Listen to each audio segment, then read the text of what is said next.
Finally Kumbh Mela का plan हम लोग का बन गया और 14 फरवरी सुबह 10 बजे करीब हम लोग पहुंच गए प्रयागराज।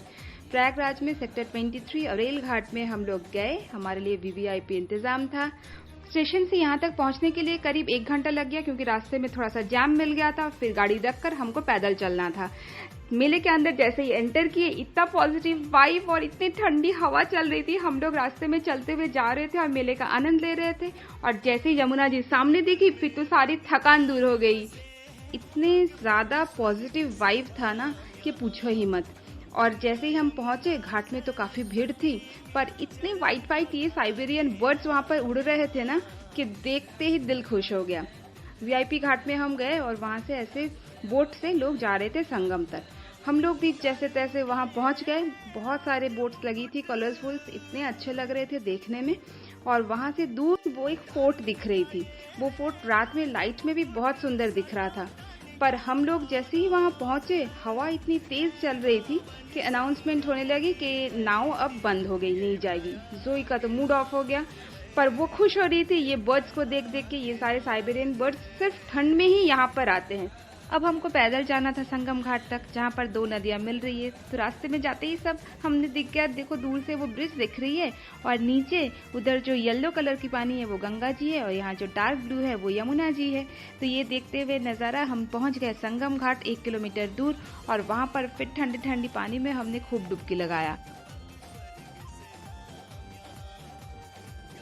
पानी वहाँ बहुत गहरा था। ये ब्लू कलर के डिवाइडर बने हुए थे जिसके उस पार जाना मना था, तो हमने इधर ही डुबकी लगाया और खूब मजे लिए। उसके बाद ही भूख लग गई तो सामने दिखा डोमिनोज, डोसा, पिज्जा, सारा चीज वहाँ पर मिल रहा था। तो जोई बोली मैं पिज्जा खाऊंगी, तो पिज्जा ऑर्डर हुआ। हमने कुछ डोसा, चाय ये सब लिए और खाना खाया पेट भर।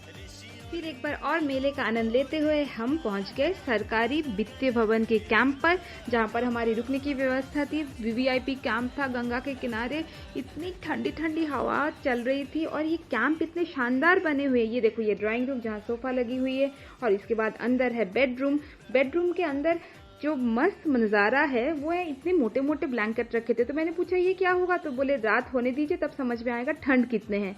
पूरा जगह इतना सुंदर मेंटेन किया हुआ है कि मेरे को तो आइडिया ही नहीं था कि टेंट भी इतने सुंदर होते हैं। यहाँ पर खाने पीने की भी पूरी व्यवस्था थी और मज़ेदार भोजन हमने लिया। शाम को जब सनसेट हो रहा था तो हम फिर घूमने निकले गंगा जी के किनारे। इतनी अच्छी से एक पॉजिटिव वाइब चल रही थी, अच्छे अच्छे भक्ति गीत चल रही थी। यहाँ पर प्राइवेट एक वाटर राइड्स की कैंप लगे हुए थे जहां पर लोग वाटर राइड्स कर रहे थे। और दूर में देखिए ये सेकंड ब्रिज दिख रहा है जो नया बना है। यहाँ जो बहुत सारे शेल्स इकट्ठे किए और खेलने लगे। बांसुरी वाला इतना सुंदर बांसुरी बजा रहा था ना कि वहां पर बैठे बैठे यही सब सुनते सुनते और देखते देखते नज़ारा हमारा तो शाम ही निकल गई।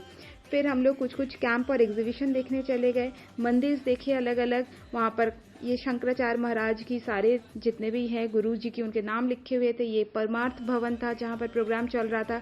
ये प्रसाद लिया हमने यहाँ से। यहाँ साहित्य भारती की सम्मेलन थी, कवि सम्मेलन। सारे नज़ारे घूमते हुए हम देख रहे थे और हम लकी थे कि जितना भीड़ हम सोचकर गए थे उतनी भीड़ उस दिन था ही नहीं। उसके बाद फिर हम गंगा आरती देखने आए। यहाँ पर भजन संध्या चल रही थी। बाहर से आए हुए सब बड़े बड़े विशेषज्ञ वहाँ पर भजन गा रहे थे और फिर वहाँ पर आरती चालू हुई। ये आरती का जो आनंद था ना, ये तो जो वहाँ थे बस वही समझ सकते हैं।